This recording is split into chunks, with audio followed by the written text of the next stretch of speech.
After 28 years on this bench, I thought I understood the arithmetic of desperation. I thought I knew exactly what a person does when they find money that could change their life and nobody is watching and nobody would ever know. I was wrong. Completely and quietly wrong. One particular morning, a man walked into my courtroom, not in a suit, not carrying a briefcase. He walked in escorted by a police officer wearing gray coveralls with a building logo stitched on the left breast because he had come directly from his shift. He was 54 years old. He earned $14.20 an hour. He had a daughter in nursing school and a mother he was supporting overseas. And in his careful hands, he was holding a plain white envelope with $8,000 inside it that he had found 3 days earlier and had not touched beyond what was necessary to get it to the right hands. I sat there on my bench, a woman who has presided over 28 years of human calculation, and I felt something I had not felt in a long time. Not surprised at what he had done. Something quieter than that. What Samuel Obi did, and more importantly what happened when I asked the man who came to claim that envelope to look at the man who had returned it, and then what that man's brother said next, is a story I carry with me every single day. Before this is over, you will understand exactly why 28 years on this bench teaches you to read a person before they open their mouth. Not what is in their hands. What they have brought into the room with them. The weight of it. Whether it is something they are surrendering or something they are protecting. My mother cleaned other people's offices for 19 years. Early morning shifts in the financial district, out before the executives arrived. Invisible in the way that people who maintain other people's spaces are always invisible. She told me every morning before school, you don't need to own anything to be worth everything. You just need to be honest about what's yours. I carried that into every case I have ever decided from this bench. It was a Monday in October. The light in the courtroom was the specific gray of October. Institutional light, not harsh, not warm, the light of a day that makes no promises. My docket was routine. Minor civil disputes. The ordinary business of a morning that expected nothing unusual from itself. Then the door opened. He came in wearing gray coveralls with the Meridian Office Complex logo stitched on the left breast, work boots, 54 years old. His posture was the specific posture of someone who was taught early and firmly that how you carry yourself is the first thing people decide about you. He had not forgotten that lesson. And in his careful hands, held with the particular attention of someone transporting something that belongs to another person, a plain white envelope. Inside that envelope, $8,000 in cash and a handwritten note. Let me ask you something directly. If you found $8,000 in a corporate elevator on a Monday morning and your daughter had nursing school tuition due, what would you do? Samuel Obi was not a defendant. He was not charged with anything. He had been brought to my courtroom for one reason, because a plain white envelope containing $8,000 in cash had been found in an executive elevator and the circumstances of its recovery needed to be established on record before any determination about its return could be made. What the record established was this. On the morning of October 7th, Samuel found the envelope wedged under the brass rail of the executive elevator on the 14th floor, partially hidden by a dropped newspaper. He took it to building security before his shift was over the same morning and filed a written report with his supervisor by 8:12 a.m. He cooperated with building management's attempts to locate the owner for 3 days. When management could not resolve the matter cleanly, it was referred to the police, who brought Samuel to this courthouse. The contents had been inventoried at the precinct in front of him. 40 bills. $8,000.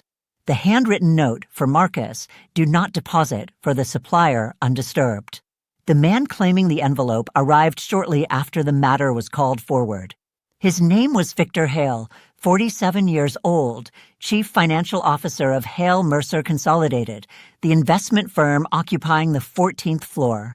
He was accompanied by a private attorney who had already filed a motion requesting immediate return of the property to her client. Victor entered the courtroom with the clipped efficiency of a man who had scheduled 20 minutes for a nuisance and intended to be done in 15. He did not look at Samuel when he entered. He looked at the bench, then at his phone, then at his attorney, in a rotation that communicated complete certainty about how this morning was going to end. The envelope was produced. Victor's attorney verified the count. 40 bills, $8,000, the note undisturbed. She nodded. Victor reached for the envelope. I raised one hand. I noted that there was another person in the gallery's third row, a man who had been sitting there since before the hearing began, watching everything with the particular attention of someone who had come to this courtroom for a specific reason. I would return to him.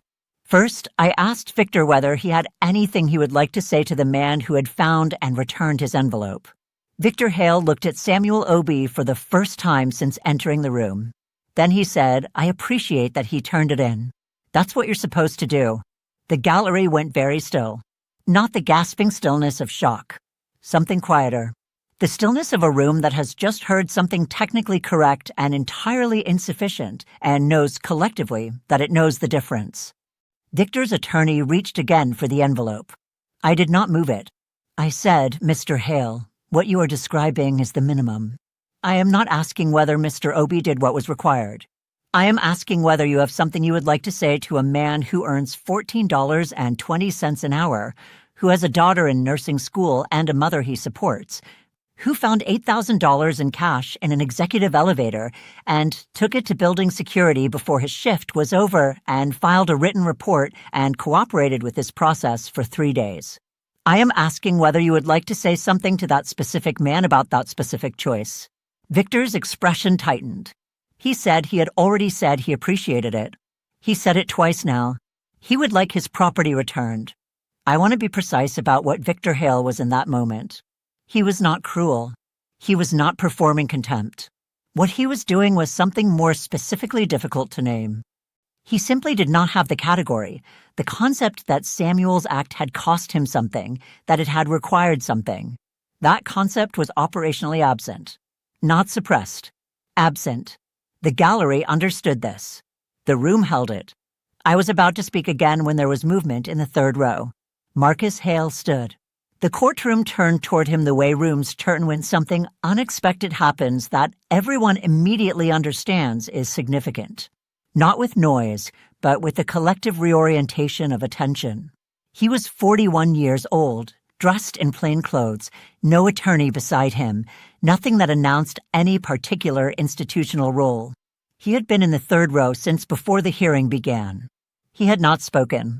He had simply watched. He asked whether he might address the court.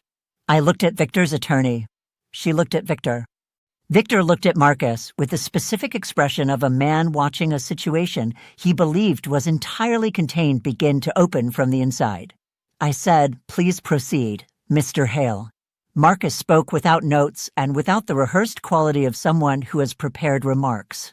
He spoke the way people speak when they have thought about something for a long time and have finally arrived at the room where it can be said.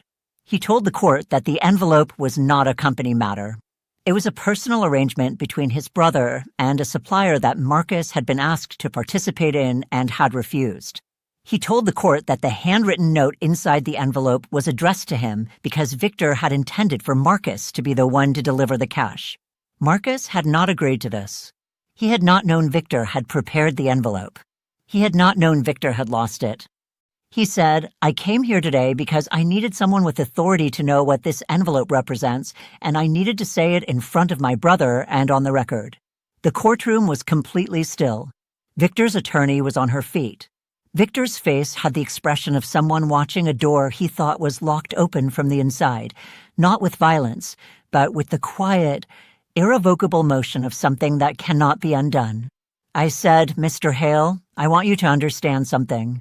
This court has just received testimony on the record raising substantive questions about the nature and purpose of the cash in this envelope and the arrangement it was intended to facilitate. This matter is no longer a simple return of property proceeding. Victor's attorney objected immediately and at length. She was thorough and she was fast. I noted every objection for the record. I did not change the ruling. The envelope would be retained as evidence. The matter was referred to the district attorney's office for review. Victor Hale left the courtroom without the envelope and without the composed efficiency he had arrived with. His attorney was already on her phone before they reached the door. Marcus Hale sat back down. He looked across the room at Samuel Obi, who had been standing through all of it with his hands at his sides and his posture unchanged. The posture of a man who had done one thing and was prepared to let that be the complete and total sum of what he had done. Marcus said, "You didn't know what you were returning, but it mattered." Samuel nodded once. The specific nod of a man who is not looking for more than what he already has, which is the knowledge that he did what he came to do. I stepped down from the bench. I step down perhaps 3 or 4 times a year. It is not a gesture I make lightly, but there are moments when the most important thing this bench can do is not preside from a height, but be present at the same level as the person in front of it. This was one of those moments. I walked across the courtroom floor to where Samuel was standing and extended my hand. He shook it. I said, "Mr. Obi, you found money that could have changed your month, possibly your year. You found it in a building where you have worked for 11 years, in an elevator you ride 6 days a week, and you walked it to security before your shift was over. You filed a written report. You cooperated for 3 days. You came to this courthouse in your work uniform because you came directly from your shift, and you stood in this room for 2 hours while other people's proceedings moved around you, and you held that envelope with the same care you brought it in with. What you did is exactly what the law asks of people, and it is exactly what most people in your position do not do. This court thanks you." The room was quiet in the way rooms go quiet when something has been confirmed that needed to be confirmed. In the gallery's second row, Amara Obi, Samuel's daughter, who had driven him here in her 2009 Honda with the cracked rear bumper before her morning class, was wiping her eyes with the back of her hand. Not dramatically. The way you wipe your eyes when something true has just been said about someone you love in a room full of strangers. Samuel looked at his daughter. Then he looked back at me. 6 weeks later, the district attorney's review returned its findings. What it found was a pattern. Not a single transaction, but a series of cash disbursements from Victor Hale to a supplier whose invoices did not correspond to any work that had been performed or any contract that had been formalized.